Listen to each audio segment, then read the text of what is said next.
quick, I wanted to also thank the officers that are on the call.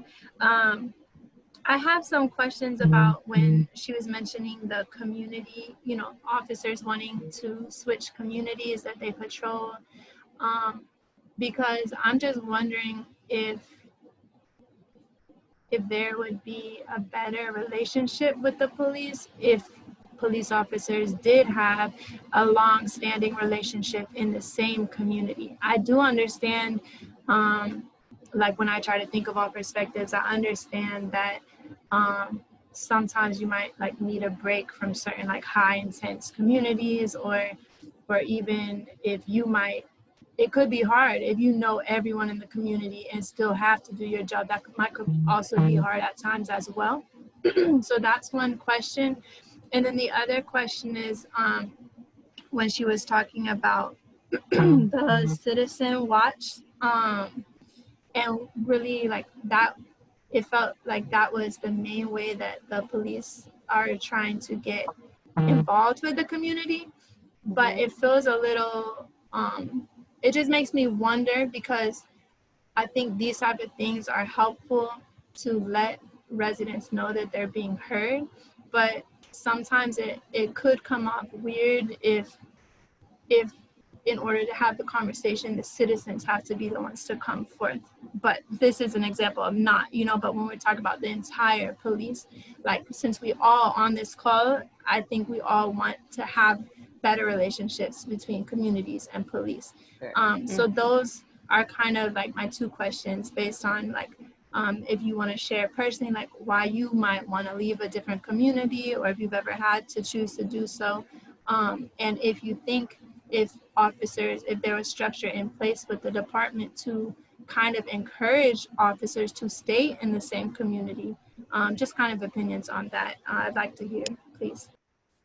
Okay, this is Sergeant Hendricks. Okay, bridging the gap with the community. We like with Ms. Lucretia, we have community meetings. We also have community roll calls, which is in the morning, like each shift that comes in, they have a roll call in the community where the community is free to walk out, speak to the officers, meet the officers in their community. I was to do that monthly. How is it announced? Is just by sight most time that I think, because I don't think everybody get any like a notification to their phones or at their door. Nevertheless, having officers remain in the net zone, which is your community, it's hard to tell, because what happens is each officer have their lives of, if they want their certain days off or certain hours they want to work around their families at home. So that almost, I believe that's the main reason why an officer will leave a community that they like to patrol in, is because of the hours, the days off, and in that nature. So to encourage them to stay, I don't think it's so much of an encouragement. It's just the norm of what's comfortable for them. So that's why we have those bids as well. Gotcha. Are bids done by seniority? It is by seniority. So a lot of times they can't get the days off in the hours that they want, or even the area that they probably desire.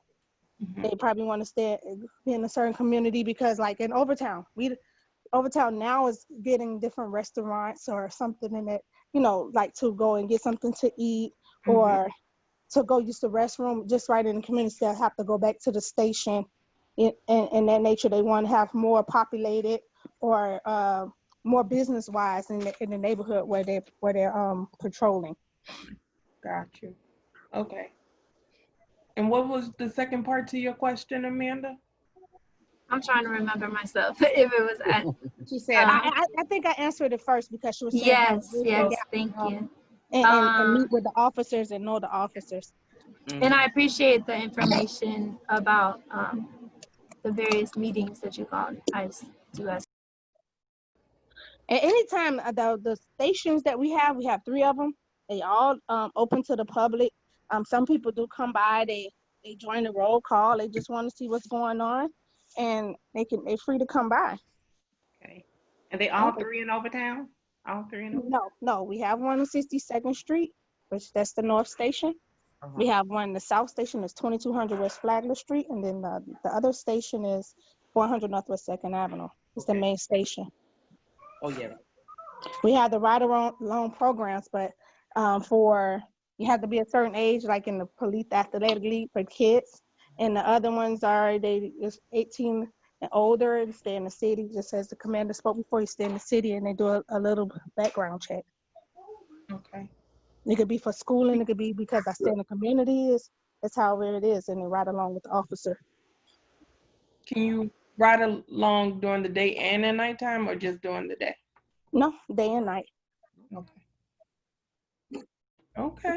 I think it stops at 9 or 10 o'clock, something like that. But Oh.